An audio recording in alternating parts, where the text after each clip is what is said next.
वो भी सकता है, ध्यान से मैं समझते नहीं होंगे। जब उनकी बीमारी नहीं सुलझ पाई तो क्या हमारी सुलझ पाएगी? क्या हम लोग मृत्यु से बच सकते हैं, बुढ़ापे से? और इन चार के साथ तीन चीजें क्या फ्री में मिलने वाली थी? तीन तीन चीजें क्या फ्री में मिलती थी? तीन टोकन क्या थी? अधिदैविक क्लेश, मतलब जो प्रकृति, जो हमें क्या मिल रहा है? खूब गर्मी पड़ गई, खूब बारिश आ गई, भूकंप आ गया। और दूसरा क्लेश अधिभौतिक, जो किससे मिल रहा है? दूसरे जीवों से। इसको ना वापस छोड़ दे। अधिभौतिक मतलब जो किसी जीवों से, जो हम अवॉइड नहीं कर सकते, कितना अवॉइड कर रहे हैं, मच्छर का भी काटेगा, कर पाते हो अवॉइड? और एक जो सबसे बड़ा है वो कौन सा है? अपने मन से जो गुस्सा मिल रहा है। ऐसे नहीं होगा, ऐसे क्यों बताएगा? आध्यात्मिक क्लेश मतलब हमें मन से क्या होता है? जैसे माता जी बता रही थी, अशांति, गुस्सा, ये हमारे शरीर से बीमारियां। हमने जीवन में कितनी मेहनत करी, क्या हम इनसे फ्री हो पाए? क्या आपने मेहनत नहीं करी इनसे फ्री होने के लिए? मेहनत कर रहे नहीं करी? हम इतनी मेहनत कर रहे इसलिए तो कर रहे हैं कि सारी प्रॉब्लम हमारा पीछा छोड़ दे, इसलिए तो कर रहे हो ना। पैसा कमा लो, दिवाली की सफाई कर लो, ये कर लो, वो कर लो, क्यों? ये सारी प्रॉब्लम पीछा पर क्या प्रॉब्लम ने पीछा छोड़ा? तो फिर हमने जाना कि आखिर प्रॉब्लम आ क्यों रही है? हमने जाना कि प्रॉब्लम आ क्यों रही है, हमें कौन बताएगा, कौन बता सकता है? इसका हमने उदाहरण देखा था। अगर आपका सैमसंग का मोबाइल खराब होता है तो आप किसके पास जाते हो? सैमसंग की सर्विस सेंटर में जाना पसंद करोगे ना, या फिर कार मैकेनिक के पास जाओगे कि भैया आप गाड़ी सही कर दो, मेरा मोबाइल खराब हो गया, आप ही मेरे मोबाइल को ठीक कर दो? ऐसा करोगे? कहाँ जाओगे? ऐसा क्यों? हम चाहते हैं कि अगर मेरा सैमसंग का फोन खराब हो तो मैं सैमसंग की ही सर्विस सेंटर में जाऊँ, अगर आईफोन खराब हो तो एप्पल में ही जाऊँ, यही चाहते हो ना? ऐसा क्यों? ऐसा क्यों? क्योंकि उन्होंने, क्योंकि सैमसंग वाले ने बनाया है। सैमसंग वाला क्या करेगा? ओरिजिनल प्रोडक्ट्स लगाएगा, डुप्लीकेट लगाएंगे तो क्या होगा? 2 दिन चल के फिर से खराब हो जाएगा। सैमसंग वाले ने बनाया है, उसे पता है इसमें क्या कमी होगी। उसी प्रकार से हमने जाना तो हमें किसने बनाया है? साइंटिस्ट ने नहीं, इन्वेंटर्स ने, बड़ी बड़ी चीजें इन्वेंट करते हैं। इंजीनियर्स ने किसने बनाया है? तो हमारी प्रॉब्लम कौन ठीक कर सकता है? पर हम तो किसके पास जाते हैं? बीमारियों के लिए और अनेक प्रकार के कष्टों के लिए अलग अलग लोगों के पास, सबके पास चल जाएंगे, लेकिन भगवान के पास नहीं जाएंगे। कभी हम जाते हैं पैसों के पास कि पैसे दी आप आएंगे तो हमारी बीमारी ठीक हो जाएगी। कभी हम जाते हैं बहुत सारे एस्ट्रोलॉजर के पास, ये अंगूठी पहनो, ये अंगूठी पहनो, ये अंगूठी पहनो, आपकी बीमारियां ठीक हो जाएगी। कभी किसके पास आते हैं? लेकिन जिसने बनाया उससे नहीं पूछते, उनके पास आने में क्या बोलते हैं? बस भगवान ये प्रॉब्लम नहीं कर। फिर हमने जाना था दूसरे सेशन में कि क्या सच में भगवान है या नहीं है? कैसे जाना था? हमने उदाहरण दिए थे, ये उदाहरण जानना है। पहले हमने उदाहरण दिया था कि भगवान है, इसको कैसे जान सकते? किसने मोनालिसा की फोटो देखी है? किसने मोनालिसा की फोटो देखी है? देखी है? अच्छा, किसने पेंटिंग या ड्राइंग्स देखी है? लाइफ में बच्चों को या कहीं पे भी कोई पेंटिंग या ड्राइंग देखी है? हम पेंटिंग को हिंदी में क्या बोलेंगे? किसने चित्र देखा है? आप लोगों ने चित्र नहीं देखा लाइफ में? सच्ची देखा है? तो जिसने चित्र देखा है वो हाथ खड़ा करे। चित्र को बनाने वाला कोई है?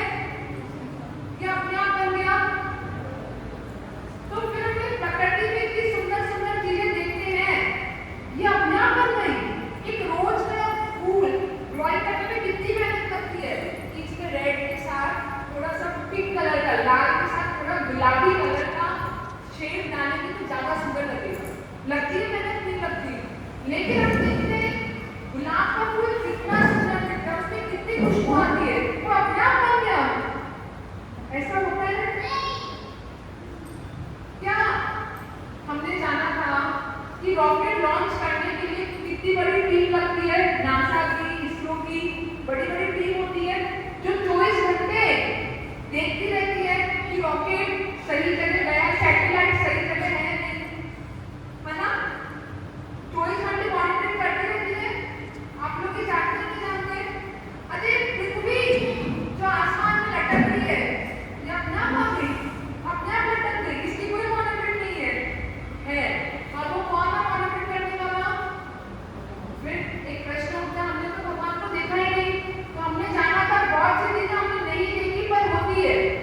जैसे कि उदाहरण हवा, हवा आपने देखी है पर है या नहीं है? आपने आपकी पीठ देखी है? देखी है या नहीं है? नहीं, मैंने पीठ नहीं देखी, मेरी पीठ नहीं है, ऐसा है। और बहुत सी चीजें हमें जो दिखती है पर होती नहीं, जैसे कि क्या हमें ऐसा दिखता है पर होता नहीं, इसका कोई उदाहरण है? सूरज कैसा दिखता है?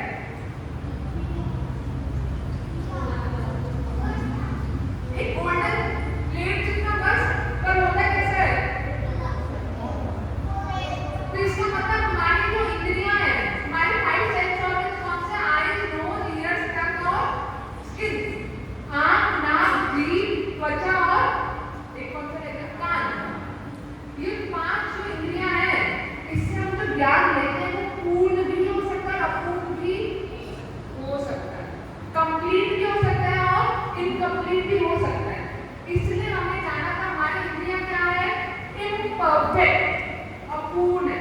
वहां पर होता नहीं है किसी ने क्या बोल दिया, हम क्या सुन के बैठ जाते हैं, बाद में पता लगता है अरे तो ऐसा बोला तो मैंने काम उल्टा कर दिया, क्योंकि हमारी इंद्रियां क्या है? अपूर्ण है। हमने इसके अनेक उदाहरण जाने थे पर ये हमारा पुराना सेशन है, हम इसमें लंबी चर्चा नहीं करेंगे। अपूर्ण इंद्रिय होने के कारण क्या होता है? हम भ्रमित हो जाते हैं। भ्रमित हो जाते हैं, गलत चीजों को सही को गलत समझ लेते हैं, होता है ऐसा होता है। अब भ्रमित होने के कारण क्या करते हैं? गलतियां करते हैं। गलतियां करते हैं ना, क्यों गलती होती है? क्योंकि हमने गलत समझ लिया। इसलिए तो गलती होती है। एक बच्चा है, क्यों गलती कर देता है? क्योंकि उसे लगता है कि मैं 2 दिन में कर लूंगा, कर लेगा तो 5-6 दिन तक करते हैं। क्यों ऐसा उससे गलती हुई? क्योंकि वो भ्रमित हो गया था। भ्रमित क्यों हुआ था? क्योंकि उसकी इंद्रियां क्या है? अपूर्ण। और जब वो गलती करता है तो क्या करते हैं हम लोग? झूठ बोलते हैं। हमने जाना था उसमें 4 कमियां होती है, इसकी लंबी चर्चा नहीं करेंगे। अगर आप कॉपी पेन लाएं तो लिख सकते हैं। गली बिछा के तो मुझे गली बिछा के ना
तीसरा तरीका क्या है ज्ञान देने का? शब्द प्रमाण, मतलब सुन के, जो जानता है उससे सुन के। जैसे कि हम उदाहरण देखा, अगर एक बच्चे को जानना है कि उसका पिता कौन है तो किससे पूछे? माँ से, कि माँ जानती है। तो हमें भगवान को जानना है कि तीन तरीके क्या है? पहला प्रत्यक्ष प्रमाण, जो कि गलत हो सकता है कि ये तरीका हमें क्या कर सकता है? कैंसिल। दूसरा तरीका अनुमान लगा के, फिर ये भी गलत हो सकता है, इस तरीके को हमने क्या कर दिया? फिर तीसरा तरीका सुन के, पर सुने किससे? किससे सुने? आप समझ लीजिए, मुझे जानना है, मुझे रिंकी माता से जानना है। प्रत्यक्ष मतलब हमारे इंद्रियों से। अब हमें भगवान दिखते नहीं है, हम बोले कि भगवान नहीं है, हमें तो बहुत सारी चीजें नहीं दिखती, हमें तो बहुत सारी हवा दिखती है, बुद्धि दिखती है, हम बुद्धिहीन है क्या? बहुत सारी चीजें हमें नहीं दिखती, बहुत सारी चीजें हम सुनते हैं वो होती नहीं है, और जो होता है वो सुन नहीं पाते। इसलिए हमें हमारी जाना इनकम्प्लीट है। कोरोना में किसी चीज का टेस्ट आना बंद हो गया तो इसका मतलब चीजें टेस्टलेस है, पर हमारे सेंसेस इनकम्प्लीट है, इसलिए प्रत्यक्ष सेंस होगा। अब हमने जाना सुन के, तो हम किससे सुने? आप समझ लीजिए, मुझे रिंकी माता जी को जानना है, तो मैं कैसे जान सकती हूँ? या तो मैं डायरेक्ट जाकर पूछूं कि आप कौन हैं, आप क्या करते हैं, आपको क्या पसंद है, या दूसरा तरीका क्या है? जो उनको जानता है उनसे पूछूं कि देखिए रिंकी माता जी कैसी व्यक्ति है, ये क्या पसंद है, क्या नहीं पसंद, आप बता सकते हैं। तो हमें भगवान को जानना है तो हम किससे सुने? या तो डायरेक्ट भगवान से, या फिर जो लोग भगवान को, इसलिए हमने जाना था कि किससे सुनना चाहिए? परंपरा से। किससे? परंपरा का क्या मतलब है? परंपरा का मतलब है कि जैसे समझ लीजिए, मुझे रिंकी माता जी को जाना है, उन्होंने रिंकी माता जी ने रश्मि माता जी को कहा कि देखो मुझे मैंगो जूस पसंद है, फिर रश्मि माता जी ने इनको कहा कि इनको मैंगो जूस पसंद है, इन्होंने इससे कहा इससे मेरे पास से ज्ञान आया, मतलब वन बाय वन। जैसे आम का फल हम गिरा देंगे पेड़ से तो क्या होगा? नीचे गिरेगा तो फूट जाएगा, पर एक हाथ से दूसरा हाथ आया, तीसरा हाथ आया, चौथा हाथ आया तो क्या होगा? सही तरीके से आएगा। तो हमें भगवान की बातें जानना है तो हमें परंपरा से सुनना है। कैसी परंपरा? जो स्वयं, जिसने भगवान ने अपने बारे में बताया है। ऐसे नहीं कि मैं अपने मन से बैठ के बोलती कि रिंकी माता जी को मैंगो जूस पसंद है, रिंकी माता जी से पूछने गई तो बोला मेरे को आम बिल्कुल पसंद है, आम खाती मेरी खुशियां हो जाती है। परंपरा कैसी? जो स्वयं भगवान से चली आ रही है।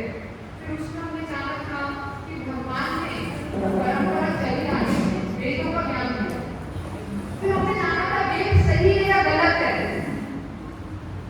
पहले हमने जाना था अलग अलग धर्म अलग अलग वेद बताते हैं। मुस्लिम धर्म बोलेगा उनका कुरान ही शास्त्र है, बाइबल इस्लाम सॉरी जी क्रिश्चियन क्या बोलेगा कि बाइबल ही है, और हम हिंदू बोलेंगे कि सनातन भगवद गीता। तो आखिर इन तीनों में से सही कौन है? किसी को याद है? थोड़ा टॉपिक हमने जल्दीबाजी में कवर करा था कि इन तीनों में क्या सिमिलैरिटी और क्या डिफरेंस है? क्या है किसी को?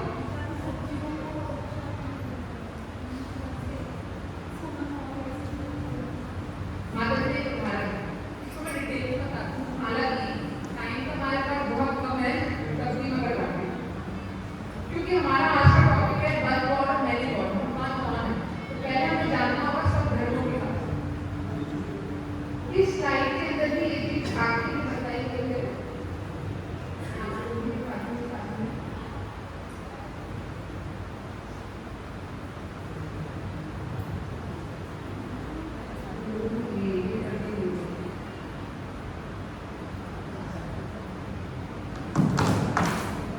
जैसे यहाँ पे एग्जाम्पल दिया गया है, अलग अलग कोई बच्चा है, छोटा बच्चा है, उसको हम क्या करते हैं? स्कूल में जाते हैं। एक छोटे बच्चे को पूछो 2 - 5 कितना होता है, तो बच्चा क्या बोलेगा? 3 साल के बच्चे से पूछेंगे तो क्या बोलेगा? रॉन्ग क्वेश्चन, यही बोलेगा ना, 3 साल का बच्चा, 4 साल का बच्चा, अच्छा एक 10 एक 15 साल के बच्चों से पूछोगे तो क्या बोलेगा? -3। और अगर पीएचडी वालों के पास जाओगे तो पीएचडी वालों को -5 से लेना नहीं, उनका अलग सिद्धांत चलेगा, मतलब ज्योमेट्री अल्फा बीटा सब अलग ही सिद्धांत। लेकिन अगर एक सेकंड क्लास के बच्चे को अल्फा बीटा सिखाने जाए तो जान पाएगा, लेकिन क्या पीएचडी वाले को आप 2-5 से सिखाओगे? सबका अपना अपना लेवल होता है। इसका उदाहरण क्या है? जैसे कि इस्लाम में क्या कहा गया है? इस्लाम में कहा गया है कि हमें कम से कम पिग का मीट बोला गया है यहाँ पे, कि हमें कम से कम उन जानवरों का मीट नहीं खाना चाहिए जैसे पिग का और ऐसे जानवरों का जो भगवान को ऑफर करें। क्यों? क्योंकि उनका लेवल इतना नीचे है कि वो मांस की तरह अपनी जिंदगी नहीं सोच पाए, उन्हें लगता है हमें तो ये चाहिए ही चाहिए। तब उनका सीधा भगवान का ज्ञान देने जाओ तो उनका दिमाग समझ जाता, उन्हें कुछ समझ ही नहीं आता, उनको एकदम लो लेवल का सिखाएगा। जैसे कि इससे हाई लेवल होता है बाइबल में। बाइबल में क्या बताया गया है? बाइबल में बताया कि हफ्ते में कम से कम 1 दिन मांस नहीं खाना चाहिए। अब देखो लेवल बढ़ रहा है। लो लेवल क्या है? कम से कम सुअर का मांस नहीं खाओ। उससे हाई लेवल क्या है? हफ्ते में 1 दिन नहीं खाओ। पर हमारे सनातन में क्या सिखाते हैं कि सारे जानवर क्या है? सारे जानवर जीव हैं, वो मरते हैं तो उनको दुख होता है, इसलिए हमें किसी का मांस, आप देखिए लेवल बढ़ा या नहीं बढ़ा? अब आप बताओ, हम जैसे लोगों को वैसे मांस नहीं खाते, हमें कोई इस्लाम पढ़ाने जाए कम से कम सुअर का मांस नहीं खाओ, अरे हम तो कोई से नहीं खाते, सुअर का तो छोड़ो। या हमें बाइबल पढ़ानी चाहिए क्या कि हफ्ते में 1 दिन मांस नहीं खाना, अरे हम तो रोज ही नहीं खाते। तो ये लेवल है, इसका मतलब ये नहीं सिर्फ हिंदू पे एप्लीकेबल है, ये मत समझना कि ये हिंदू क्रिश्चियन और उस पे एप्लीकेबल है। आपके मानसिक लेवल पे आपके एप्लीकेबल हो, आपका मानसिक लेवल पे आप हिंदू होके भी इतना मांस खा रहे हो तो कम से कम भाई हम 1 दिन तो मत ही खाओ, ऐसा करके, है ना? हाँ, अगर आप दूसरे समुदाय में होकर भी आप बिल्कुल मांस नहीं खाते, भगवान से प्रेम करते हो, तो क्या आप सनातन को जान। तो हमें तीनों लेवल को जाना था कि कैसे सनातन क्या है? श्रेष्ठ। सनातन में सारा ज्ञान दे रहा है। जैसे जीसस ने क्या कहा? जीसस ने कहा, उस स्लाइड में नहीं खोलूंगी क्योंकि टाइम नहीं है हमारे पास। जीसस ने कहा कि मुझे तुम्हें बहुत कुछ बताने को बचा है, अभी मैंने तुम्हें सारा ज्ञान नहीं दिया। और भगवान ने भगवद गीता में क्या कहा? मैं जो ज्ञान दे रहा हूँ उसके बाद और कुछ जानने को शेष नहीं है, मैं तुम्हें क्या दे रहा हूँ? Complete knowledge. तो क्या लेवल बढ़ा? तो हमने जाना कि हाईएस्ट कौन सा था? सनातन, सनातन धर्म हाईएस्ट। और उसके अंदर हमने जाना कि वेद, जो वेद है वो सबसे श्रेष्ठ है। हमने उदाहरण में देखा था कि कैसे नासा ने राम सेतु को सर्च करा था कि साढ़े 17 लाख साल पहले राम सेतु वहां पे था। हमने ये पब्लिश नहीं करा, किसने पब्लिश करा? जैसे नासा ने किया। साइंटिस्ट आज तक क्या डिस्कवर कर रहे हैं कि गाय का जो गोबर होता है उसके अंदर बहुत सारे एंटीसेप्टिक गुड्स होते हैं, जबकि वेदों में पहले ही। तो आज के जमाने में भी हमें पता लग रहा है कि वेदों में सारा ज्ञान सही से है। तो हमें भगवान को जानना है, तो हमें कैसे जानना है? वेदों से। और वेदों को किससे सुनना है? किससे सुनना है? परंपरा से। तो किससे चली आ रही है? भगवान कृष्ण से। अब आज हमारा सेशन शुरू होगा। आप लोगों को दूसरा सेशन समझ आया? क्योंकि आज का पूरा सेशन वेदों से रिलेटेड है। अगर हम ये नहीं जानेंगे कि वेद हमारे लिए एप्लीकेबल है या वेद आज के जमाने में उतने ही इम्पोर्टेंट है जितने पहले थे, तो आपको ये सेशन समझ नहीं आए। वेद का मतलब अभी हम चर्चा नहीं करेंगे, इस सेशन के आखिर में चर्चा करेंगे, पर वेदों का सार श्रीमद् भगवद गीता है। ठीक है, लंबा टॉपिक है, इसका हम नहीं करेंगे चर्चा। वेदों का सार श्रीमद् भगवद गीता है, जिसको अभी हम कोटेशन नहीं लिखे। वेद किसने लिखे हैं? भगवान ने।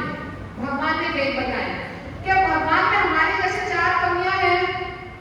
हमने 4 कमियां क्या है? पहली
लेकिन वास्तव में सारा धन है तो है किसका? जैसे कि इसकी छोटी सी कहानी आती है 2 मिनट की। एक बार क्या होता है ना, एक घर बन रहा होता है, बाहर बजरी पड़ी होती है, बजरी में कुत्ता जाके बैठ जाता है। अब दूसरा कुत्ता आ रहा होता है, कुत्ता क्या करता है कि कुत्ता बजरी पे बैठ कर भौंकने लगता है। क्यों भौंक रहा है? ये मेरी बजरी है, मेरी जगह है, मैं बैठूंगा। फिर इतनी ही देर में घर का मालिक नहीं, कॉन्ट्रैक्टर वहां के क्या करता है, कुत्ते को भगा देता है, अरे ये हमारी बजरी, हम इससे घर बनाएंगे। फिर इतनी देर में घर का मालिक आ जाता है, अरे मेरी बजरी से मेरा घर बनेगा। फिर इतनी देर में चीफ मिनिस्टर आ जाते हैं, ये सारा एरिया मेरा है, बजरी भी मेरी है। फिर प्राइम मिनिस्टर आ जाते हैं, पूरा देश मेरा है, ये घर अब बजरी मेरी है। पर ब्रह्मा जी क्या सोचते हैं, सब कुछ मैंने बनाया, सब कुछ है तो है किसका हो, कुत्ते का है, ब्रह्मा जी का है या किसका है? हम सब तो सोच के बैठे मेरा है, लेकिन वास्तव में हमारा है। सुना है ना, खाली हाथ आए थे खाली हाथ जाओगे, है किसका? सारा धन किसका है? स्वयं भगवान। शास्त्रों में कहा गया है, लक्ष्मी सहस्त्र सम ब्रह्म सेव्य मानव, कि भगवान की सेवा करने के लिए हजारों लक्ष्मियां उनके धाम में झाड़ू पोंछा वगैरह लेके उनके बस चरणों में खड़ी रहती है, भगवान कृपा करके हमें सेवा में लगा दीजिए। एक लक्ष्मी को पाने के लिए कितनी तपस्या करते हैं, 2 महीने से दिवाली की सफाई करनी है, ये करना है, वो करना है। भाई कैसी भी लक्ष्मी जी आ जाए, फिर क्या होता है, आती भी है तो हमेशा टिकती है, या लक्ष्मी जी का एक और नाम क्या है, चली जाती है। लेकिन भगवान के धाम में हजारों लक्ष्मियां उनकी सेवा करने के लिए रेडी रहती। मैं नहीं कह रही, कौन कह रहा है? वेद कह रहे, शास्त्र कह रहे। और हमने क्या जाना कि वेद उस जमाने में और आज के जमाने में उतने ही लागू होते हैं। श्री भगवान श्री कृष्ण की आपको पता है कितनी पत्नियां थी? कितनी पत्नियां थी? 16,108। भगवान ने हर पत्नी के लिए अलग अलग महल बना रखा था। ऐसा नहीं फोन भी अच्छे खरीदते भाई आप सब लोग इसी में एडजस्ट हो जाओ। सारी पत्नियों के लिए सिंगल अलग अलग महल बना रखा था। क्यों? क्योंकि सारा धन किसका है? भगवान। आपको पता है भगवान का धाम किससे बना हुआ है? हम लोग यहाँ बनाते हैं मिट्टी पत्थर, पता भगवान का धाम किससे बना है? पारस पत्थर, चिंतामणि पत्थर से।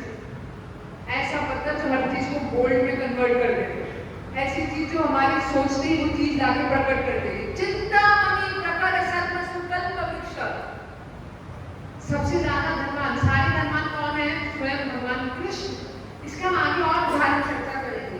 सबसे ज्यादा बलवान, सारा बल किसका है? भगवान कृष्ण का। इसका उदाहरण भी आते हैं शास्त्रों में अनेक प्रकार से, कि कैसे भगवान ने 6 दिन में 6 कोस की राक्षसी को मार डाला। 6 दिन में पूतना जैसी 6 कोस की राक्षसी को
सभी लोग उनका गुणगान करने लगे थे।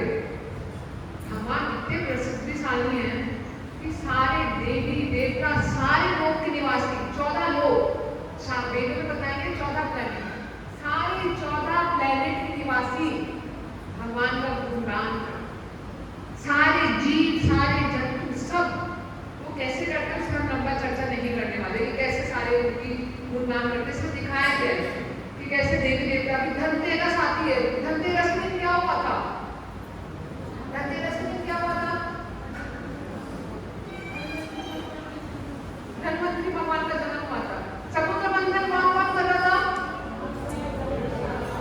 और क्या करा? सभी लोग भगवान से प्रार्थना करने लगे। कभी भगवान को कछुआ बनने पड़ा, तो कभी धनवंतरी भगवान प्रकट हुए, तो कभी मोहिनी अवतार में आए। सभी लोग, सारे देवी देवता, सारे असुर, सब भगवान के भगवान का गुणगान करते। और उसी प्रकार सबसे सुंदर, आप देखिए, एक बार एक उदाहरण आता है, एक जर्मन व्यक्ति को भारत में लाया गया, उसे अलग अलग मंदिर ले जाने लगे, अलग अलग मंदिर, बहुत सारे मंदिर। तो कभी हो गया दुर्गा देवी के मंदिर। दुर्गा देवी अपने हाथ में क्या लेकर रखती है और किसमें रहती है? ठीक है, देख के बड़ा डरा। आगे गया तो शिव जी को गया, शिव जी गले में सांप और हाथ में त्रिशूल। ऐसे अलग अलग मंदिर में गया। जब भगवान कृष्ण के मंदिर में आया ना, बोला ये सच में भगवान है। जो व्यक्ति घुमा रहा था ना, तुम्हें कैसे पता? बोला यही एक इंसान है जो मजे मस्ती कर रहा है। भगवान का कोई तो मस्ती कर सकता है। आप देखिए, समझ लीजिए, भगवान है वो तो मजे ही करेंगे ना, अपना सारा काम किसी और को समझा देंगे। या भगवान ऐसे है कि कुछ काम नहीं करना, उनके इशारे के बिना अपने आप सारा काम हो जाता है। तो उनको इतने सारे अस्त्र शस्त्र लेने की क्या जरूरत है? वो तो इशारा करेंगे, चुटकी मारेंगे, अपने आप सारा काम हो जाएगा। बोले यही बात को भगवान है, उससे मजे कर रहे हैं। मजे से क्या कर रहे हैं? बांसुरी बजा रहे हैं, और कुछ भी काम नहीं। आप देखिए, बाकी वो देखकर भगवान को देखिए, भगवान कृष्ण कैसे खड़े रहते हैं? कैसे खड़े हैं? सीधे खड़े हैं, कभी यहाँ से टेढ़े, कभी यहाँ से टेढ़े, कभी यहाँ से टेढ़े। त्रिभंगी बोला जाता है उन्हें, 3 तरह से भंग हो जाता है, सीधा खड़े भी नहीं होते। उनके बाल कैसे हैं? घुंघरालू, और हमेशा मुस्कुराते हुए, हंसते हुए। क्यों? क्योंकि सबसे ज्यादा सौंदर्यशाली, शास्त्र में कहा गया कोटि कमनीय विशेषा शोभा। स्वयं क्यूपिड, कामदेव को भी भगवान कृष्ण की तरफ आकर्षण कर लेते। इतनी सुंदरता है उनके अंदर, कामदेव भी उनको देखकर आकर्षित हो जाते हैं। ऐसे शास्त्र में श्लोक है, द्वैतम अच्युतम अनादि अनंत रूपम, अनंत पुरुषम करके श्लोक है कि भगवान का रूप ऐसा है कि उनके आगे किसी का सौंदर्य नहीं दिखता। इसलिए जब हम देखते हैं सबसे सुंदर, सबका सौंदर्य संसार में जिसको भी जो भी सौंदर्य मिला है ना, वो भगवान से ही आता है। भगवान से ज्यादा सुंदर और कोई नहीं होता इस संसार में। ऐसा हमने यहाँ जाना कि अभी हम इसके बारे में और डिटेल में चर्चा करें। अभी मैं आपको सिर्फ बता दूं कि 6 ऐश्वर्य कौन से, और जो छठा ऐश्वर्य है वो पूर्ण ज्ञान, कि भगवान के पास पूर्ण ज्ञान। हम जब भगवत गीता पढ़ते हैं तो अर्जुन पूछा भगवान से कि आपको कैसे पता कि है ना आप कौन हो, मैं कौन? भगवान ने बताया कि मैंने ये जो ज्ञान है ना, तुमसे पहले 20 लाख साल पहले सूर्य देव को दिया। बोला मेरे पास एक पूर्ण ज्ञान है, मैं भूतकाल, भविष्यकाल और प्रेजेंट सब कुछ जानता हूँ। भगवान ने अर्जुन को कहा मैं सब कुछ जानता हूँ। तो ये जो 6 ऐश्वर्य जिसके पास पूर्ण मात्रा में होते हैं वही भगवान होता है। 6 ऐश्वर्य क्या है? याद है? 6 ऐश्वर्य क्या है? फुल मतलब सारा धन, सारा ज्ञान, सारा प्रेम, सारी प्रसिद्धि, सारा ज्ञान, सारा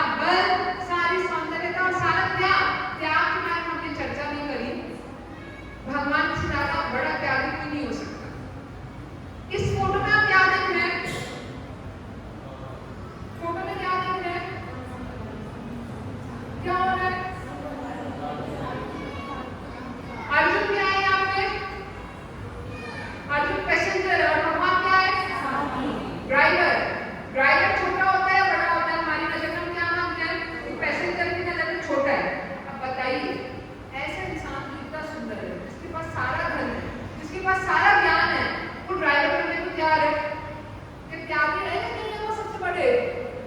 हमें कोई बोले भैया ड्राइवर बन के रहना है इतनी बड़ी चीज में, तो हम मुझसे सवाल करेंगे मैं ड्राइवर दिखता हूँ एंड गाड़ी से सीखते कि तुम्हें रोज जयपुर शुरू लेकर आ जाओ, है ना। भगवान से बड़ा प्यार और कोई नहीं। जब अर्जुन भगवान से व्रत चलाते थे ना तो अर्जुन ने दोनों हाथों से तीर छोड़े, दोनों हाथों से लगातार। अब बताना और राइट चलना है लेफ्ट चलना है, तो पता है अर्जुन कैसे बताता था? राइट पाँव मारेगा मतलब राइट चलना है, लेफ्ट पाँव मारेगा मतलब लेफ्ट चलना है। क्योंकि भगवान ये चीज स्वीकार करी, क्योंकि भगवान क्या है, भगवान से बड़ा त्यागी और कोई नहीं। जब सब सो जाते थे युद्ध के बाद तो सांझी का काम होता था रात को घोड़े की सेवा करना, भगवान को करते थे। जब राजसु यज्ञ हुआ तो भगवान ने क्या सेवा की थी जानते हैं? चप्पल धोने की, पाँव और चप्पल धोने की सेवा।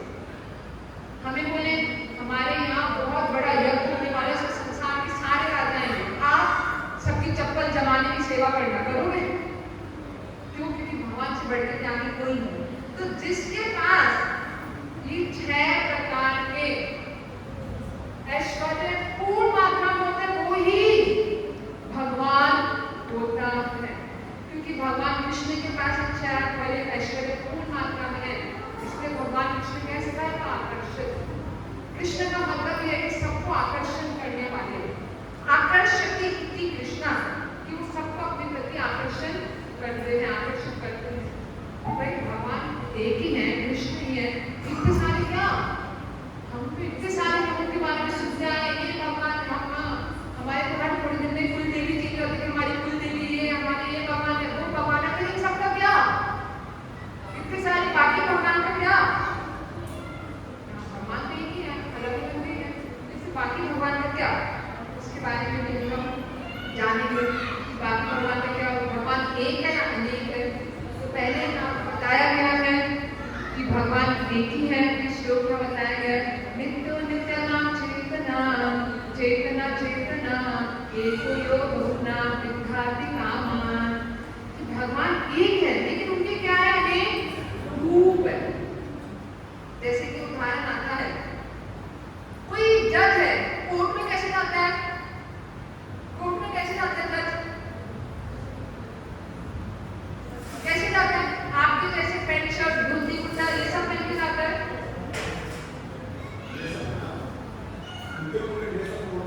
एक ड्रेसअप कोड में आते हैं। और वही जज घर पे कैसे रहता है? कैसे रहता है? पजामा, T shirt, shorts, pant shirt. तो इसका मतलब आप दूसरा व्यक्ति नहीं है, दूसरा व्यक्ति ऐसा ऐसा अलग अलग रूप है।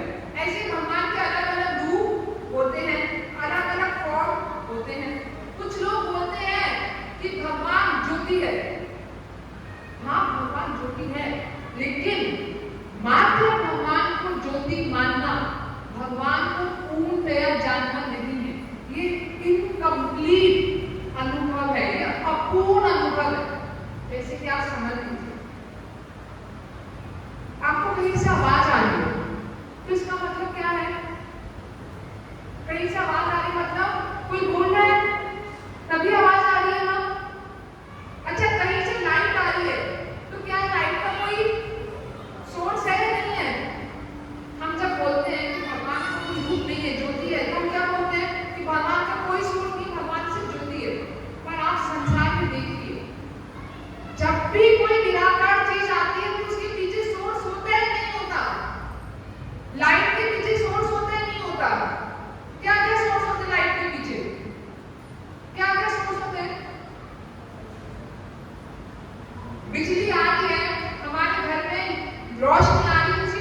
कोई गुलाब का गार्डन है या खाना है या फिर खुशबू आ रही है पीछे कुछ नहीं है, ऐसा होता है ऐसा, या फिर कोई आवाज आ रही है तो पीछे कोई कारण है जिससे आवाज आ रही है।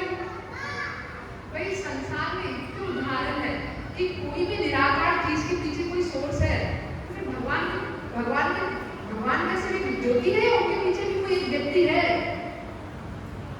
आप लोग इस संसार में आपके माता पिता से आए, माता पिता किससे आए? अपने माता पिता से आए, वो किससे आए? उनके माता पिता से आए, लेकिन परम पिता क्या है? उनका कोई रूप नहीं है, वो ज्योति है। ऐसा होता है भाई, जब आपके माता पिता का रूप है, उनके माता पिता का रूप है, तो परम पिता का कोई रूप नहीं है। ऐसा होता है नहीं। हाँ, भगवान का एक तरीका है कि हम उनको ज्योति के द्वारा भी समझ सकते हैं, पर वो अपूर्ण तरीका है, इसको हम ऐसे समझ सकते हैं। समझ लीजिए, ऐसा कोई है यहाँ पर छोटा बच्चा जिसने ट्रेन नहीं देखी?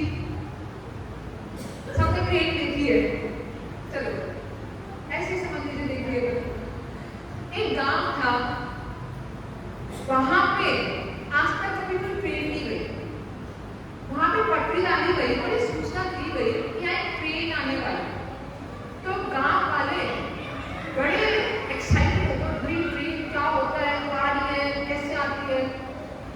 गांव में सूचना पहले सारे गांव वाले इकट्ठे हो गए, तो उन्होंने 3 व्यक्ति को भेजा, जो पटरी के पास देख के आओ कि ट्रेन क्या होती है, कैसी होती है। 3 व्यक्ति गए। जब ट्रेन आती है तो सबसे पहले क्या दिखती है? टॉर्च आता है ना, टॉर्च आती है, बड़ा सा बल्ब आता है। पहले व्यक्ति ने जैसे ही टॉर्च का बल्ब देखा, उसने सोचा मैं सबसे पहले बताऊंगा सबको कि ट्रेन क्या होती है। तुरंत रोशनी देखते भाग गया गांव वालों के पास, क्या बोला कि ट्रेन तो ये रोशनी होती है। दूसरा व्यक्ति क्या था? थोड़ा ज्यादा बुद्धिमान था, उसने क्या करा? उसने इंतजार करा।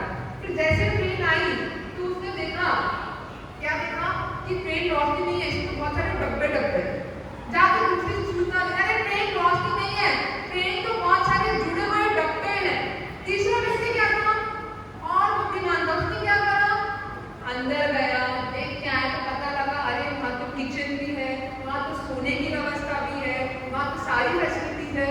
जाके पूरी सूचना देख आया क्या कि भाई ट्रेन में आप कहीं भी आ जा सकते हो, सो सकते हो, वो डब्बे बहुत सारे डब्बे जुड़े हुए हैं और आगे रोशनी जल रही है। उसी प्रकार से भगवान को भी 3 तरीके से जाना जाता है। पहला है ज्योति, तो भगवान के शरीर से क्या निकल रही है? ज्योति। पर वो तरीका पूर्ण, जैसे कि पेन को लाइट होना पूर्ण है या इनकम्प्लीट है? पूर्ण है या अपूर्ण है? उसी तरीके से भगवान को सिर्फ ज्योति कहना, क्योंकि भगवान के शरीर से लाइट निकल रही है। दूसरा है कि भगवान हम सबके हृदय में है, हाँ है, पर सिर्फ ये जानना भी इनकम्प्लीट है। और तीसरा तरीका है कि भगवान कौन है? भगवान परम पुरुषोत्तम भगवान श्री कृष्ण है, जो हम सबके हृदय में भी और जिनके शरीर से लाइट निकल रही है। ये तीनों जानना यही भूल है। और ऐसा श्रीमद् भगवद गीता में स्वयं भगवान बोलते हैं। आप भगवद गीता जो आए हैं, श्रीमद् भगवद गीता का अध्याय 14 श्लोक नंबर 27 खोलेंगे तो आपको मिलेगा। जो भगवद गीता लाए हैं वो खोलकर देख सकते हैं। श्रीमद् भगवद गीता अध्याय 14 श्लोक नंबर 27 27। यहाँ पे आप भगवद गीता खोलोगे ना, तो यहाँ पे अध्याय लिखे होते हैं और यहाँ श्लोक नंबर लिखा हुआ होगा। ऐसा करें। हम ग्रुप में इसकी इंग्लिश PDF शेयर कर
ब्रह्मनेति परमेति भगवान इति शब्द थे कि भगवान को तीन तरीके से जान सकते हैं। एक तो निराकार ज्योति, एक परमात्मा, एक भगवान।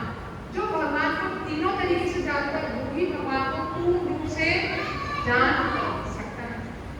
अब ये टॉपिक है जिसको हम कवर नहीं करेंगे क्योंकि टाइम बहुत कम है और ये टॉपिक बहुत लंबा है। तो जस्ट सिर्फ आगे पढ़ते निकलूंगी कि कृष्ण से विष्णु आए हैं, विष्णु से कृष्ण। हम इतना जान लेंगे कि कृष्ण और विष्णु में कोई अंतर नहीं। कौन किससे आया वो अभी हम नहीं जानेंगे, टाइम नहीं है, पौने नौ हो चुके हैं इसलिए। पर इतना जान लेंगे कि कृष्ण और विष्णु में कोई अंतर नहीं।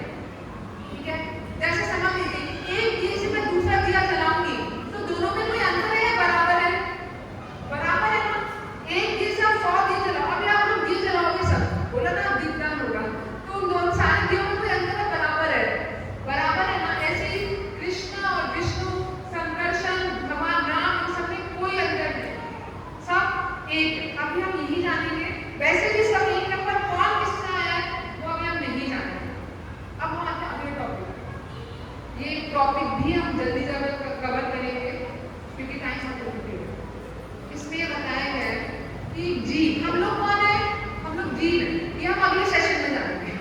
अगला सेशन में मैं कौन हूँ इसमें हम नहीं जानेंगे। एक जीव में या ब्रह्मा जी, अच्छा किसने ब्रह्मा विष्णु महेश तीन शब्द सुन रखे हैं?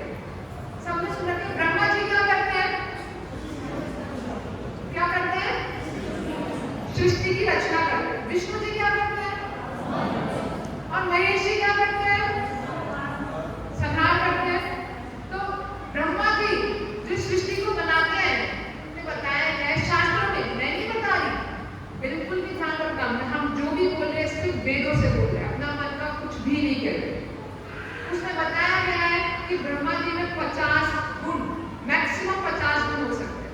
फिर बताया गया है लॉर्ड शिव जी कौन है? शिव जी जीव से बढ़ के हैं। वो भगवान की मिक्स रूप है, वो ना जीव ना भगवान, उनकी मिक्स रूप है। हम उन्हें भगवान ही मानते हैं। उनमें कितने हैं? उनमें 55 क्वालिटी है। और भगवान विष्णु और भगवान कृष्ण के अंदर पूरी 64 क्वालिटीज है। भगवान विष्णु के अंदर 60, भगवान कृष्ण के अंदर 4 क्वालिटीज और होती है, लीला माधुरी, प्रेम माधुरी, रूप माधुरी, वेणु माधुरी। जैसे प्रेम माधुरी है, भगवान कृष्ण जैसा प्रेम करते हैं, हम सुनते हैं गोपियों का, ये सब का। भगवान राम में नहीं करता, भगवान राम मर्यादा पुरुषोत्तम थे, लेकिन भगवान कृष्ण प्रेम माधुरी। ऐसी रूप माधुरी, भगवान की सुंदरता ऐसी थी कि देखने मात्र से लोग ऐसे अट्रैक्ट हो जाते थे कि सब कुछ भूल जाते थे। वेणु माधुरी, भगवान जब वेणु बजाते थे ना सारे पशु पक्षी जानवर उनकी तरफ आ जाते थे। लीला माधुरी, तो ये भगवान के गुण है, पर अभी हम इसकी चर्चा नहीं करेंगे। हम यही जानेंगे कि भगवान विष्णु कृष्ण राम सब एक ही। कौन किसका है, किसमें कितने गुण होंगे हमें अभी नहीं जाने, सब बराबर है, उनमें कोई अंतर नहीं है। वास्तव भी है, किसी में कोई अंतर नहीं, बस कोई क्या होता है, कुछ कम क्वालिटी दिखाते कोई ज्यादा। जैसे समझ लीजिए आप ऑफिस में जाएंगे तो क्या होगा, आपको अपने कुछ गुण कंट्रोल करने पड़ेंगे। समझ, आप घर में चिल्ला के तो ऑफिस में क्या होता है, धीरे बोलना है ना। घर का मजे से रह सकते, ऑफिस में कंट्रोल रहना पड़ता है। पर घर में क्या है, तो भगवान क्या होता है, जब भगवान विष्णु रूप में होते हैं तो ऑफिस में होता है, तो क्या होता है अपने सारे गुण प्रकट नहीं करते, थोड़े करते। अब भगवान राम यहाँ क्या सिखाना है कि मर्यादा, तो उन्होंने मर्यादा पुरुषोत्तम होने का 2-3 गुण प्रकट नहीं करे, लेकिन भगवान कृष्ण के सारे गुण प्रकट करते हैं। तो इस प्रकार से किसी जान सकते हैं कि हम अलग अलग जगह अलग अलग बिहेव करते हैं। ऐसे भगवान जब इस संसार में आते हैं तो अपनी लीलाओं के अकॉर्डिंग अलग अलग गुण प्रकट करते हैं। लेकिन भगवान कृष्ण ने कितने गुण प्रकट करे, सारे 64 के 64 गुण। यहाँ ये बताया गया जिस प्रकार एक दिए और दूसरे दिए में अंतर नहीं होता, इसी प्रकार भगवान के अवतारों में कोई अंतर नहीं। स्वयं ब्रह्मा जी कहते हैं ब्रह्म संहिता में, ईश्वर ब्रह्म कृष्ण सच्चिदानंद विग्रह अनादिरादि गोविंद सर्व कारण कारणम। कि कृष्ण कौन है? ईश्वरों में श्रेष्ठ, परम ईश्वर है। और कैसे है? सच्चिदानंद। सच्चिदानंद का मतलब जानते हैं? सच्चिदानंद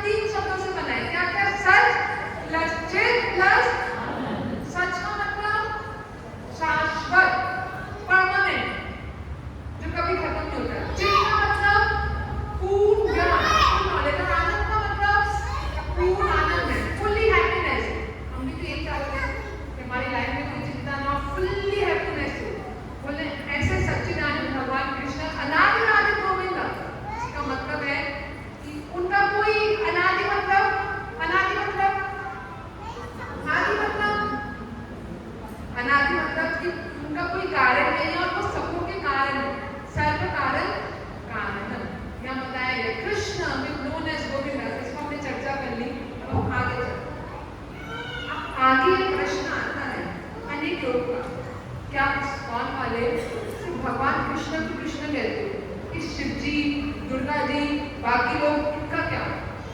हम आप इस्कॉन वालों से हमें यही प्रॉब्लम है।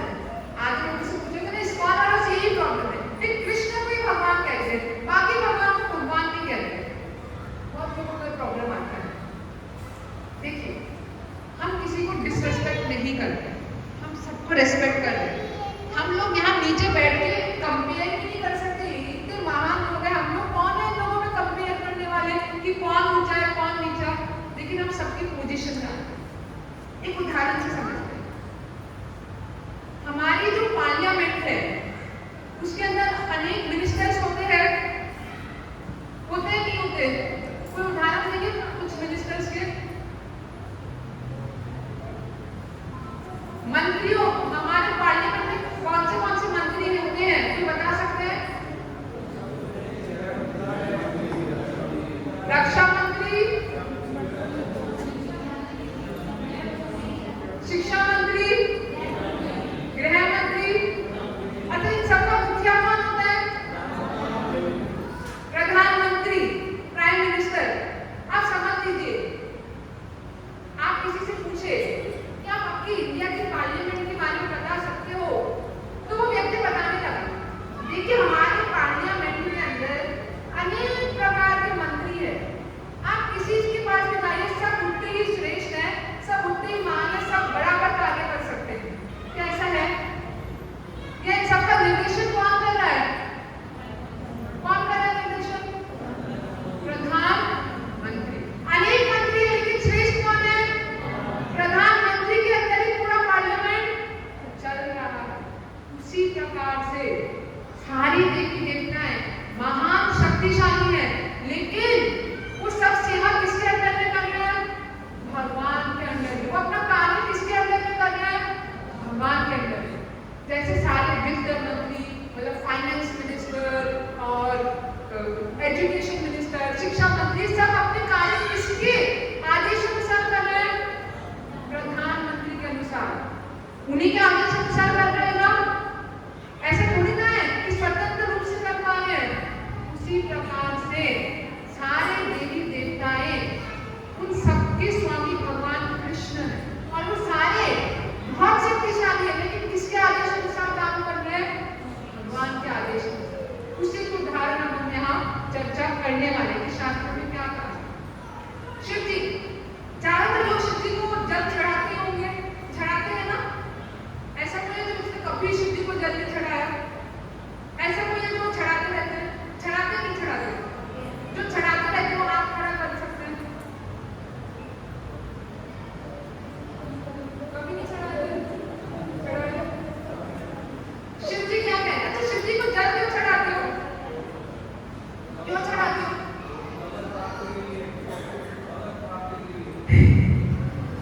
कृपया नए लोग ही उत्तर दें। शिव जी को जल क्यों चढ़ाते हो? क्यों चढ़ाते हो? अरे क्यों चढ़ाते हो? शिव जी तुम्हारा घर की रक्षा करना, किसी की शादी, गुस्सा शांत करना, किसी की शादी नहीं हुई, शिव जी मेरी शादी करवा दो, शिव जी मेरा बिजनेस सेटल करवा दो, शिव जी मेरे मन में गुस्सा है इसको शांत कर दो, इसलिए चढ़ाते हो ना? किस हैप्पीनेस के लिए? हमने 4 टाइप की हैप्पीनेस चर्चा की थी ना, कौन सी हैप्पीनेस के लिए चढ़ाते हो? फिजिकल या फिर मेंटल, भौतिक या फिर मानसिक सुख के लिए, इसीलिए चढ़ाते हो ना? क्यों? कि हम जल चढ़ाएंगे तो शिव जी हमसे खुश होंगे, तो क्या करेंगे? हमारी इच्छा। पर शिव जी क्या बोल रहे हैं? वो किससे खुश होते हैं?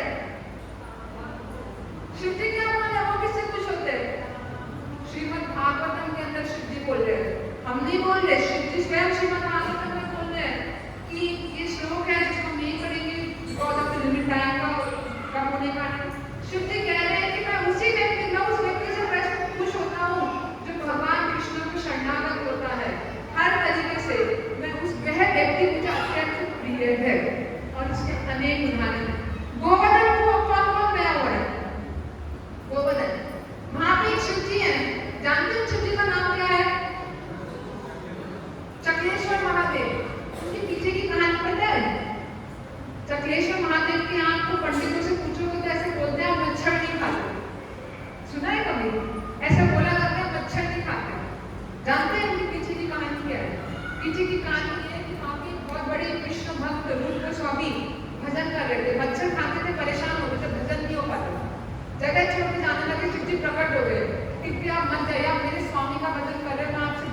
खुश हूँ, आप मेरे आप कृपया यहीं रहे, मैं सारे मच्छरों को यहाँ से भगा दूंगा, आपसे कोई मच्छर नहीं काटेगा। ऐसे ही यहाँ पे बताया गया है शिव जी वाला श्लोक से आगे चला गया। चलो जब आएगा हम चर्चा करेंगे कि सारे देवी देवताएं इसी चीज से प्रसन्न होते हैं कि भगवान की सेवा करें। यहाँ श्लोक बताया गया भगवद गीता आप खोलेंगे अध्याय 10 श्लोक नंबर 12-13 आप खोल के देखिए, इसका अर्थ देखिए। यहाँ पे बताया गया है कि भगवान परम ब्रह्म परम धाम पवित्रम परमं भवान पुरुषं शाश्वतं दिव्यम् आदि देवम् अजं विभुम्। ऐसे करके जो श्लोक है 12-13 दूसरा श्लोक भी यहाँ है। उसमें बताया गया कि सारे बड़े बड़े ऋषिगण, सारे बड़े बड़े व्यक्ति इस चीज को मानते हैं कि सर्वश्रेष्ठ कौन है? भगवान। आप स्वयं अर्जुन ये चीज भगवान को बोलो। फिर भगवान कृष्ण सर्वश्रेष्ठ है तो बाकी देवी देवताओं का क्या, उनकी क्या पोजीशन है? हम उनके बारे में जानते हैं। हमारे कितने देवी देवताओं के टोटल 33 करोड़। 33 करोड़ कितने? 33 करोड़। 33 चीफ देवी देवता होते हैं, उनके अंडर में एक करोड़ उनके हेल्पर देवी देवता होते हैं। जैसे कि समझ लीजिए हमारे चौकों को मैनेज करने में कितने प्रशासनिक कितने व्यक्ति यहाँ पे लगा रखे हैं? कोर्ट है, पुलिस का डिपार्टमेंट है, अलग अलग डिपार्टमेंट है। चौकों की पॉपुलेशन कितनी है? कितनी पॉपुलेशन है चौकों की? आइडिया तो लगा ही सकते हो। सब बोल रहे एक सवाल मतलब 2 लाख के अंदर है। उसके बाद प्रशासन ने कितने व्यक्ति यहाँ पे लगा रखे होंगे? कितने लगा रखे होंगे? 2000। पुलिस को देख लो, कोर्ट्स को देख लो, लगा रखे नहीं लगा रखे? तब सोचो हम 2 लाख लोगों को मैनेज करने के लिए इतने लोग चाहिए होते हैं। आप पूरी गवर्नमेंट में देखो, भारत की पॉपुलेशन कितनी है? 150 करोड़। इसके लिए पूरी गवर्नमेंट में कितने लोग लग रखे हैं? लग रखे बहुत सारे, हमारी गिनती के बाहर। अब पूरे विश्व को मैनेज करने के लिए क्या 33 करोड़ ज्यादा है? कहाँ 24 लाख को मैनेज करने के लिए आप बता रहे हो 2000 है। अरे ये तो 1 लोग है, सिर्फ 14 लोग हैं, उनको मैनेज करने के लिए 33 करोड़ देवी देवता तो चाहिए ही। 33 चीफ, उनके अंदर 1-1 करोड़। जैसे कि हमारे राजस्थान का चीफ कौन है? हमारे मुख्यमंत्री, ठीक है, उसके अंदर बाकी लोग हैं।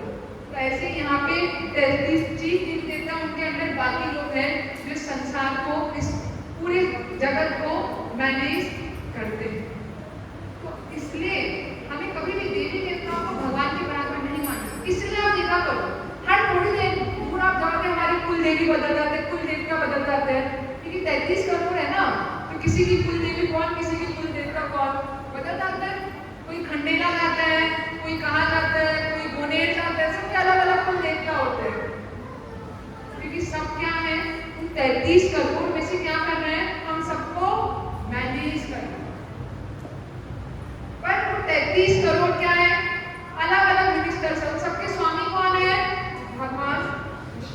उसी तरीके से यहाँ शिव जी के बारे में बता रखा है कि जो शिव जी है, शंभु है, वो हमारे जैसे जीव नहीं है। भगवान शिव जी है, वो भगवान का ही मिलित रूप।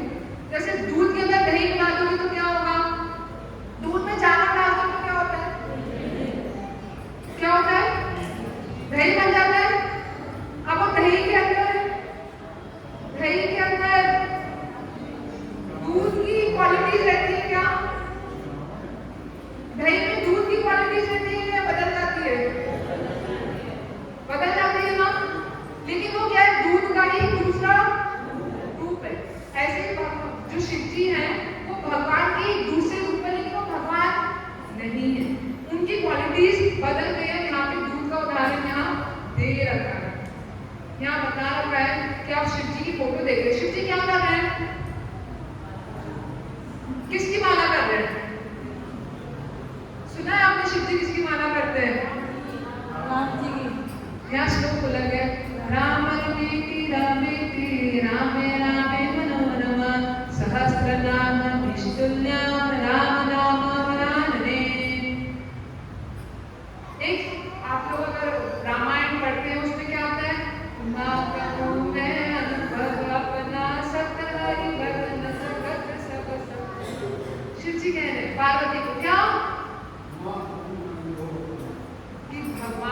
का ही भजन करो। बोल रहे हैं कि राम भगवान का जो नाम है वही सब मनोरम, सब आनंद प्रदान करने वाला, संसार के हजारों नाम किसके तुल्य है? किसके तुल्य है? क्या लिखा? विष तुल्य। मैंने पाताल खंड में शिव जी कह रहे हैं किसके तुल्य है? विष तुल्य, विष तुल्य। हम बोलते हैं ना हमारे अनेक प्रकार के नाम हैं, ये सारे नाम विष तुल्य शिव जी कह रहे हैं, लेकिन शिव जी भी स्वयं राम भगवान का भजन करते हैं।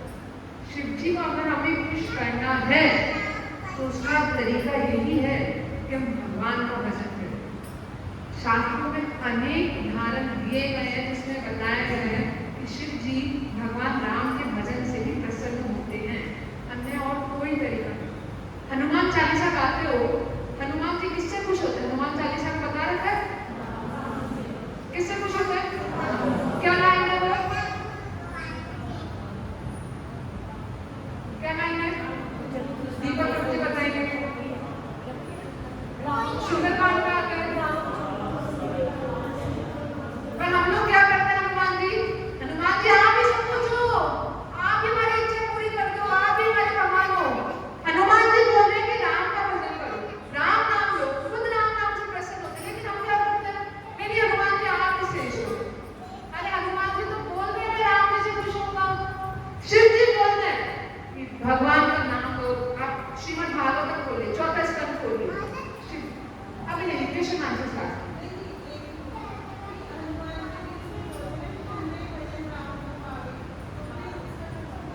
क्वेश्चन आंसर क्लास में है।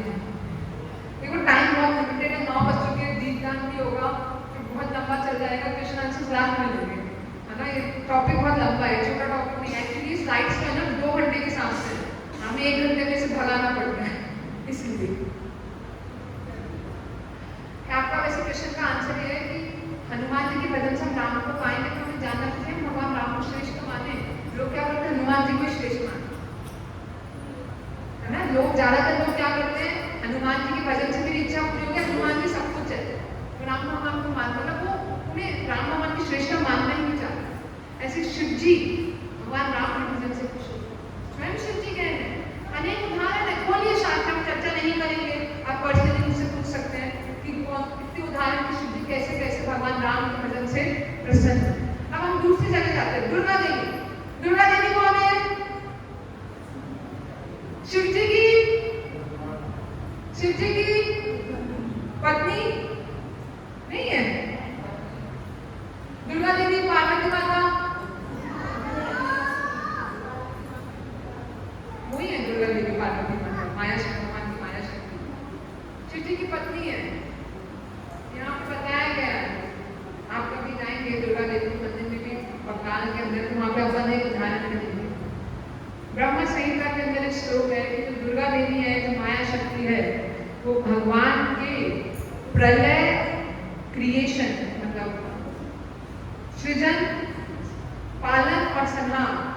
सृजन को हम आसान भाषा बोलेंगे, क्या बोलेंगे आसान भाषा में? क्रिएशन को निर्माण, इस संसार के निर्माण करना, इस संसार को संभालना, इस संसार को खत्म करना, उसके अंदर माया शक्ति दुर्गा देवी इसकी इंचार्ज है। और वो किसके डायरेक्शन में कार्य कर रही है? भगवान श्री कृष्ण। कौन बोल रहा है? स्वयं ब्रह्मा जी। हम नहीं बोल रहे, स्वयं ब्रह्मा जी। श्रीमद् भगवत गीता अध्याय 9 श्लोक नंबर 10 में भी यही चीज बताई गई है। मया वृक्षेण प्रकृति सूयते च चराचरम्। भगवान बोल रहे हैं मेरे आदि संसार जो प्रकृति मतलब दुर्गा देवी को कार्य करती है। दुर्गा देवी के उदाहरण आते हैं, आप जाइए बंगाल के अंदर एक मंदिर है, वहाँ पे ये इसकी पूरी वो बना रखी है, विग्रह बना रखी है कि कैसे दुर्गा देवी भगवान से प्रार्थना कर रही है कि भगवान मैं इस संसार के अंदर सृजन संहार, इसके अंदर इतना फंसी हुई हूँ कि मैं ना आपको भूल जाती हूँ, आपके भक्तों को भी कभी कभी परेशान करती हूँ, मेरा कैसे उद्धार है। ऐसा अनेक उदाहरण है जिसमें हम देख सकते हैं कि सारे देवी देवता भगवान कृष्ण का भजन कर रहे हैं, भगवान कृष्ण का पूजन स्वयं। और ऑब्वियस है सभी अपने मालिक का पूजन करते हैं। अगर अच्छा आप ये सोचे कि यार भगवान कृष्ण श्रेष्ठ है, बाकी देवी देवता नहीं है, तो बाकी देवी देवता नाराज हो जाएंगे, ऐसा समझ लीजिए। आप प्राइम मिनिस्टर के प्रिय हो तो बाकी मिनिस्टर के भी आप प्रिय होंगे नहीं होंगे, होंगे या नहीं होंगे, स्वतः प्रिय हो जाए, अलग से प्रयास करने की जरूरत नहीं है। यहाँ उदाहरण दे रखा है कैसे दुर्गा देवी भगवान से प्रार्थना करी, इसके पीछे की लीला है, कैसे इंद्रदेव भगवान कृष्ण से प्रार्थना कर रहे हैं गोवर्धन लीला में। हमने अनेक प्रकार के उदाहरण आते, सारे देवी देवताओं को उठा के देखिए, शास्त्रों में हर जगह उदाहरण दे रखा है जहाँ बोला गया है कि सारे देवी देवता खुद स्वीकार कर रहे हैं कि भगवान कृष्ण की सर्वश्रेष्ठ और उनके दास। यहाँ एक उदाहरण, एक फोटो आई के बाद में अभी हम उसकी चर्चा कर लेते हैं कि एक बार क्या हुआ, कुछ लोग काली देवी की भक्त क्या करते हैं, कैसे पूजा करते हैं काली देवी की, कैसे पूजा करते हैं, बलि चढ़ा के। काली देवी के भक्त भगवान कृष्ण के भक्त को उठा रहे बलि चढ़ाने के लिए। काली देवी मूर्ति से निकल के प्रकट हो गई और अपने भक्तों को मार दिया, भाई मेरे स्वामी के भक्त को तुम मारने जा रहे हो, मूर्ति से प्रकट हो। सारे देवी देवते स्वीकार करते हैं, मानते हैं, खुश होते हैं भगवान कृष्ण की सेवा। यहाँ पे बोला गया अगर भगवान एक है तो इतने सारे देवी देवता। कभी कभी लोग बोलते हैं आप चाहे से शिव जी को भजो, दुर्गा देवी को भजो, किसी को भजो, गति एक ही होनी है। सुना है, किसी को भजो, गति एक ही होनी है। आप भारत में कहीं की भी टिकट ले लो, जाओगे एक ही जगह, ऐसा है। आप टिकट कोलकाता की ले लो, जाओगे चेन्नई, ऐसा है। भाई जहाँ जाना वहाँ की टिकट लेनी पड़ती है। कोलकाता की टिकट लोगे तो चेन्नई जाओगे, कहाँ जाओगे, चेन्नई की टिकट लोगे तो कहाँ जाओगे, भाई जिसको भजो उन्हीं के पास तो जाओगे। शास्त्र में भी यही कहा गया है, ये श्लोक बाद में आएगा, आगे आ गया वो श्लोक भगवत गीता के अंदर। आप देखेंगे श्लोक नंबर कौन सा है वो, यांति देवव्रतान्ते मान विद्यायान्ति पितृव्रतान्। अभी वो श्लोक आएगा। अगर हमें जिसके पास जाना है उसी का भजन करना है, उसी को मानना है, उसी को पूजन करना है, तभी हम उनके पास जा सकते हैं। लेकिन संसार में तो कितने सारे देवी देवताओं को पूजा करते हैं, ऐसा क्यों? श्रीमद् भगवत गीता अध्याय 7 श्लोक 20 यहाँ बताया गया है कि जब हमारे अंदर बहुत सारी क्या होती है कामनाएं, फिजिकल या मेंटल हैप्पीनेस की कामनाएं, तो हम क्या करते हैं, देवी देवताओं के पास जाते हैं। लेकिन भगवान बोलते हैं भगवत गीता अध्याय 7 श्लोक 20 कि ऐसे लोग क्या होते हैं, अल्प बुद्धिमान होते हैं। पता है क्यों अल्प बुद्धिमान होते हैं? क्योंकि भगवान बोलते हैं उनको भी तो मैं ही सबको देता हूँ। हमने ये जाना कि संसार किसने बनाया है, किसने बनाया है, तो सब कुछ किसका है, तो देवी देवताओं को कोई चीज दे रहा है तो किससे आ रही है? हम एक चीज बताइए, आपका बच्चा आपके पास नहीं, आपके पड़ोसी के पास मांगने जा रहा है, आपको अच्छा लगेगा? नहीं लगेगा ना। तो भगवान बोले देवी देवताओं को भी तो मैं ही प्रदान कर रहा हूँ सब कुछ मुझसे ही तो आ रहा है, तो फिर डायरेक्ट मेरे पास ही आओ। और जो देवी देवता जो फल देते हैं वो कैसे होता है, अंत होता है, तो फल अपने शाम कैसे फल होता है, खत्म हो जाता है। आप देखिए आज तक आप जिसके पास भी गए क्या मांगने गए, फिजिकल मेंटल हैप्पीनेस से ज्यादा कुछ मांगने गए हैं कभी? मेरे मन को शांति दो, सुख दो, या मेरे घर वालों को खाने पीने सुनिए और अच्छे आहार निगम भय की व्यवस्था, मेरे घर वालों के मन में शांति से ज्यादा कभी कुछ मांगने गए हो? लेकिन क्या कभी ऐसा हुआ है कि आपका मन शांत हो गया पूर्णतः?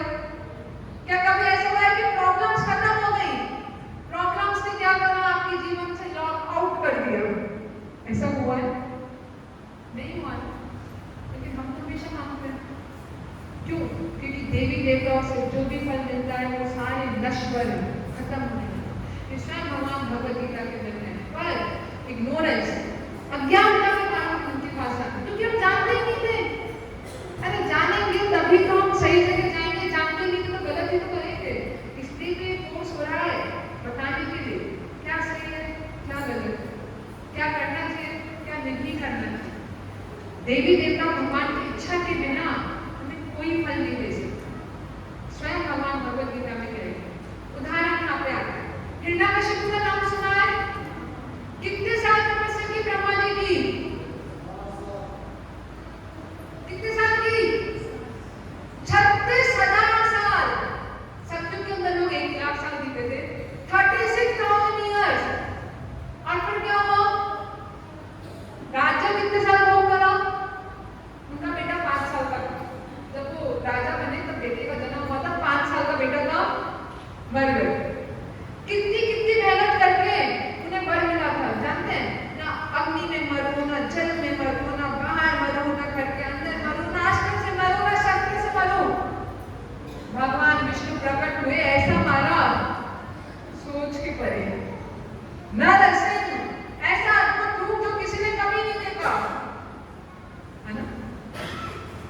देवी देवताओं से आप जो भी वरदान मांगोगे, जो भी मिलेगा वो सारे नश्वर।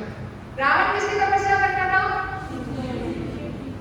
जब युद्ध हो रहा था, पार्वती माता ने कहा आपका भक्त है, शिव जी ने कहा उसकी फाइल जो तो मेरे स्वामी के पास चली गई, अब मेरा उससे कोई लेना देना नहीं। अब भगवान राम के पास चली गई, अब मेरा कोई लेना देना नहीं, क्योंकि देवी देवता से जो भी वरदान होते वो सारे नश्वर। यहाँ जड़ भरत को उदाहरण की अभी हमने चर्चा की, कैसे काली देवी भगवान के भक्त को बचाने के लिए अपने सारे भक्तों को मार दी।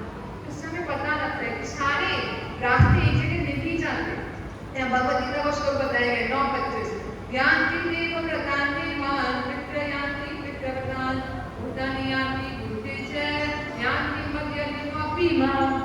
जिसको पूजोगे उसी के पास जाओगे, जिसको पूजोगे। पितरों को पूजोगे तो भगवान मिलेंगे। कौन मिलेगा? पितर मिलेंगे। उसी प्रकार जिसको पूजोगे उसी के पास जाओगे। इसलिए भगवान को पूजोगे तो भगवान के पास जाओगे। लेकिन फिर बाकी देवी देवताओं का क्या? बाकी देवी देवताओं का क्या? बाकी देवी देवताओं का क्या? इसका उदाहरण मैं दे रहा हूं श्रीमद् भागवतम इसका 4 अध्याय 31 श्लोक नंबर 14। पेड़ों की पत्तियों को पानी देना है, कैसे दोगे? कैसे दोगे बेटा, कैसे दोगे? एक एक पत्ती उठा के लेकर आना चाहिए। ऐसे कैसे? एक तो जड़ों को मिलेगी, पत्तियों को कैसे मिलेगा? अच्छा, भूख लग रही है, भूख लग रही है आपको, खाना कहाँ डालोगे? मुंह में। भूख तो पेट को लग रही है, खाना मुंह में। जब वृक्ष की जड़ों को पानी देते तो सारी पत्तियों को अपने आप मिलता है, अलग से देने की जरूरत है। पेट को खाना देने तो पूरी बॉडी को मिल जाए। उसी प्रकार से भगवान को प्रसन्न करते हैं। यहाँ कहा गया है, इसको चर्चा नहीं करेंगे ऑल इन द टाइम। भगवान को प्रसन्न करते हैं, सारी देवी देवता आपसे खुश हो। हाँ रे उदाहरण देखिए, अभी मैंने जड़ भरत का उदाहरण दिया। भगवान कृष्ण के भक्त काली देवी प्रकट हो गए अपने भक्तों को मारने। और उदाहरण दुर्गा देवी का उदाहरण है, शिव जी का उदाहरण है, कैसे उन्होंने अपने भक्तों को छोड़ दिया कि भगवान के भक्त सामने। शास्त्र में अनेक उदाहरण है कि जब भगवान को खुश करते हैं। उदाहरण देखिए ना, सिंपल सा प्राइम मिनिस्टर को खुश करेंगे तो बाकी सारे मिनिस्टर आपसे खुश हो जाएंगे या नहीं होंगे? या अलग अलग मिनिस्टर को प्रयास करने की कोशिश करनी पड़ेगी। देखो करप्शन की बात अलग है, पर वैसे तो प्राइम मिनिस्टर को खुश करने से सारे खुश हो जाएंगे ना। उसी प्रकार से भगवान को खुश करोगे तो सारे देवी देवता अपने आप ही आपसे क्या होंगे? दुखी खुश हो जाएंगे। शास्त्र के अंदर कहा है।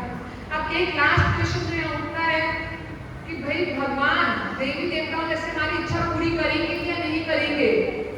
हम इसलिए तो जाते हैं शिव जी के पास, दुर्गा देवी के पास, कुल देवी देवता सबके पास। क्यों?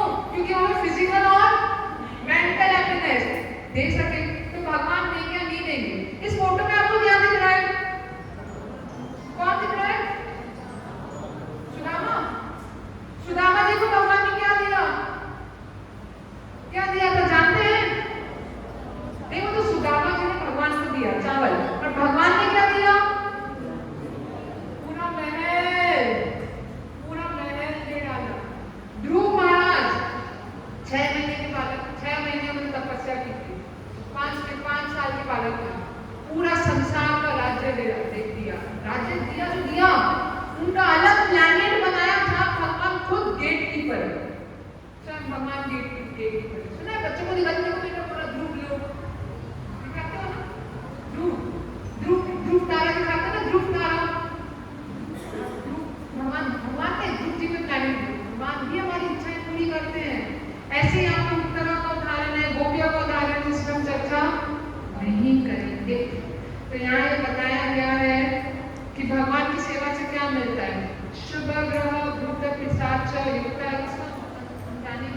भगवान की सेवा करेंगे तो सारी ग्रह अपने आप शुभ हो जाएंगे। सारी अंगुलियां पहले बंद करनी पड़ेगी, मतलब अपने आप बंद हो जाएंगे, क्योंकि सारे ग्रह अपने आप शुभ हो जाएंगे, तो अंगुलियों की जरूरत नहीं पड़ेगी। भूत पिशाच सारे दूर भाग जाएंगे। ब्रह्मा आदि सारे देवी देवता से खुश हो जाएंगे। और लक्ष्मी हमेशा आपके मंदिर में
तो वास्तव में भगवान विष्णु के बिना आएगी ना, उल्लू बनाकर चलते और कुछ नहीं होगा।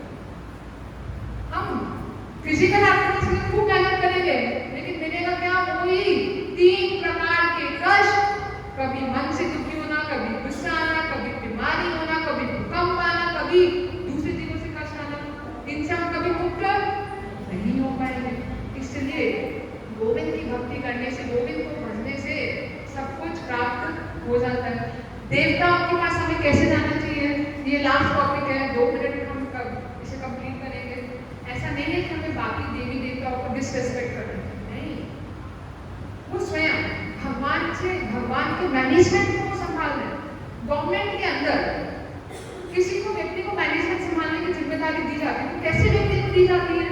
जो उनका निजी और ट्रस्टवर्दी पर्सन, निजी और विश्वासजनक व्यक्ति, उसी को दी जाती है ना। पुलिस वगैरह में विश्वासजनक और निजी व्यक्ति को डाला जाएगा। उसी प्रकार देवी देवता है तो सब कुछ मैनेज कर रहे हैं, हमें उनका रिस्पेक्ट करना चाहिए। हमें उन्हें हमें जानना चाहिए कि कितने बड़े पद पे हैं, कितना हमारे लिए कितना कुछ कर रहे हैं भगवान के निर्देशन से। हमें सबकी पोजीशन जाननी चाहिए। तो यहाँ पे यही बताया गया है। अब यहाँ पे खत्म होता है। हरे कृष्ण। तो आपको समझ आया? थोड़ा डिफिकल्ट था क्योंकि मैंने बताया सब कुछ वेदों से